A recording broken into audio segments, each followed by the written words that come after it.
Bien, bonjour à toutes et tous. Je suis extrêmement heureuse, émue aussi, de vous accueillir en ce mercredi 23 mars au premier événement de notre projet L'art et la culture pour le développement durable des communautés rurales. Notre but était de réunir des acteurs et des développeurs de différents mondes avec des artistes pour échanger. Donc, des personnes du monde politique, du monde de l'éducation, du monde communautaire, si possible des médias. Et bien, c'est chose faite. Nous avons ici une belle assemblée, malgré quelques personnes qui ne sont soit pas encore arrivées et des excusés de dernière minute, ça arrive toujours. Mais nous sommes donc réunis pour mettre en commun nos énergies, nos idées, nos compétences pour que l'art et la culture contribuent au développement durable de nos communautés rurales. J'ai donc le plaisir de vous présenter et de les saluer en même temps. Tout d'abord, M. André Bellavance, député du comté de Richmond-Arthabasca, représenté ici par M.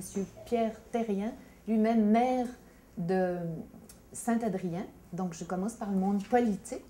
Monsieur le maire de Saint-Camille, Monsieur Damien Damour, maire de Sainte-Utopie, bien sûr, Monsieur Thérèse Ménard-Théroux, mairesse de Newport, Georges-André Gagné, qui n'est pas encore arrivé, mais représentant de la ville d'Asbestos, je ne sais pas si Monsieur Paul Latulippe, représentant de la municipalité de Wotton, et Monsieur Robert Partenot des Huguettes-Hébert pour la municipalité de Lacolle. Je ne sais pas s'ils sont arrivés. En ce qui concerne le monde culturel, j'ai le plaisir de saluer Madame Jocelyne Jacques du ministère de la Culture à la direction de l'Estrie. Normalement, mais je pense qu'ils ne sont pas encore arrivés, Madame Sylvie Luce-Bergeron du Conseil de la culture de l'Estrie et son directeur, Monsieur Pierre Minot, avec leur agente culturelle, Marianne Mondon. Manque encore, je ne l'ai pas vue, à moins qu'elle soit là, Madame Joanne Terrien de Culture pour tous. Elle est là? Si. OK, bonjour. Venez-vous-en. Profitez de cette salutation. Josiane Bolduc, directrice de la Maison des arts et de la culture de Brompton.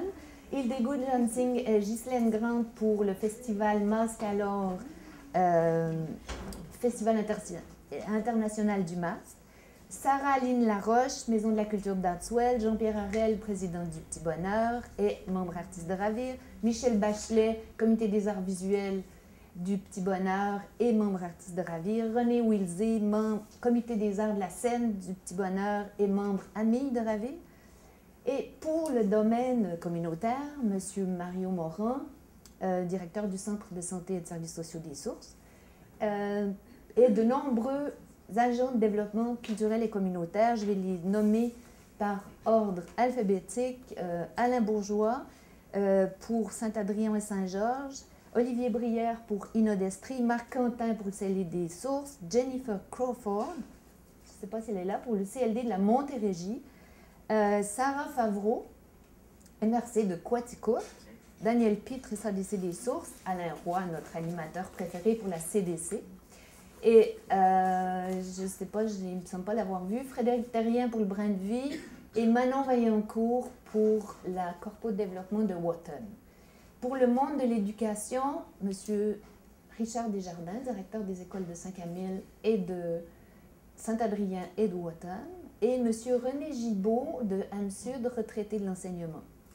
Les artistes de Ravir, en plus de ceux que j'ai déjà nommés, René Béchard, qui était à l'accueil de Saint-Georges, Anne Bergeron de Dadswell, Zachary Bourassa et Caroline Marchand de Saint-Camille, Christine Juillard, Saint-Camille, Emily Knight de Kingsley Fall, Donald Mercier de Saint-Georges et José Perrault de Saint-Adrien.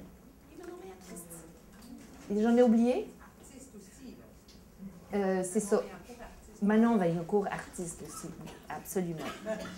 Les artistes pas encore membres de Ravir, Diane Aymon d'Atswell, je ne sais pas, Martine Fordin d'Inverness, en tout cas, c'est des gens qui étaient inscrits. Lisanne Gallon, notre athlète, Jean Kirouac de Saint-Camille, il est là. Alain Laroche de Alma, c'est nos conférenciers, et Jocelyn Maltais, son complice et compère. Michel Paquette, Bishopton, Anne-Brigitte Renaud de Magog, Léger Robert et Suzelle Robert de Bishopton, Petronella Van Dyck est excusée, elle sera peut-être là cet après-midi. Dans les amis de Ravir, je sais que M. H. Paul Belleroux, je ne l'ai pas vu, est membre honoraire de Ravir, mais pas là encore. Il est là, alors je le salue. Monsieur Daniel Parenteau de Wotton, Claude Tardif de Saint-Camille et Vicky Pellerin, artiste d'Asbestos. Et pour le monde des médias, nous avons le plaisir d'avoir Nathalie Hurdle, qui est la directrice de l'information des actualités Asbestos. Donc, après vous avoir présenté tout ce beau monde, j'aimerais vous présenter Ravir pour ceux qui ne le connaissent pas encore très bien. C'est un jeune organisme qui fêtera son 2e anniversaire dans 3 jours, le 26 mars. Notre première apparition publique a eu lieu le 27 septembre 2009 lors des Journées de la culture.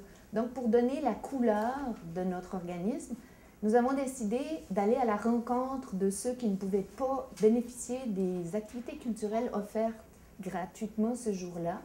Donc, nous avons offert des animations culturelles au Centre de santé et de services sociaux des Sources, le matin dans la salle d'attente, et l'après-midi, nous avons offert des ateliers aux personnes hébergées et à leurs familles. Monsieur Morin vous en parlera plus longuement cet après-midi. Dans la même année 2009, nous avons créé un site web mettant en valeur le travail des artistes de Ravir et nous avons créé notre bulletin d'information Ravir Info. Dès l'automne 2009, nous avons commencé à travailler sur ce projet, l'art et la culture pour le développement durable.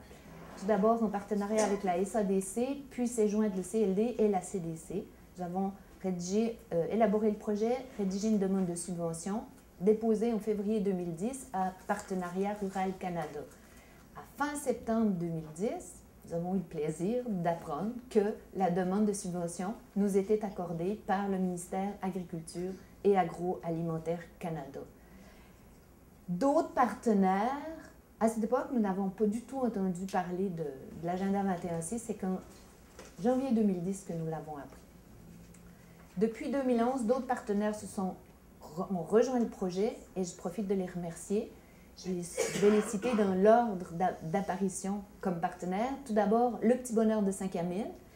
Ensuite, Inodestrie, la municipalité de Saint-Adrien, la municipalité de Saint-Camille, la ville d'Asbestos, le Conseil de la culture de l'Estrie, la Maison des arts et de la culture de Brompton, Solidarité rurale du Québec, la municipalité de Saint-Georges et le ministère de la Culture, des Communications et de la Condition féminine qui a rejoint le projet il y a 2 ou 3 semaines.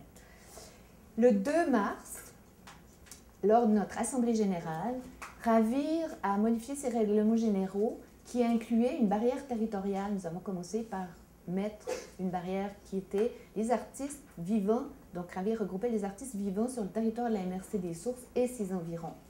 Nous avons enlevé cette barrière territoriale et dorénavant, Ravir est ouvert aux artistes vivant en ruralité de la planète.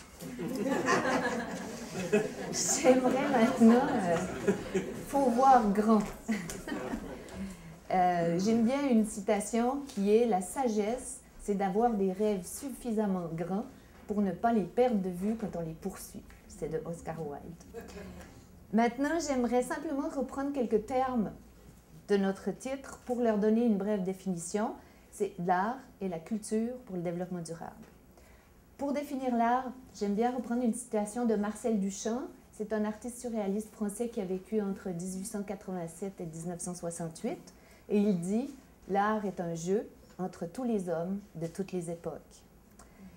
En ce qui concerne la culture, il y a de nombreuses définitions, mais nous retiendrons celle qui fait l'unanimité depuis 2001.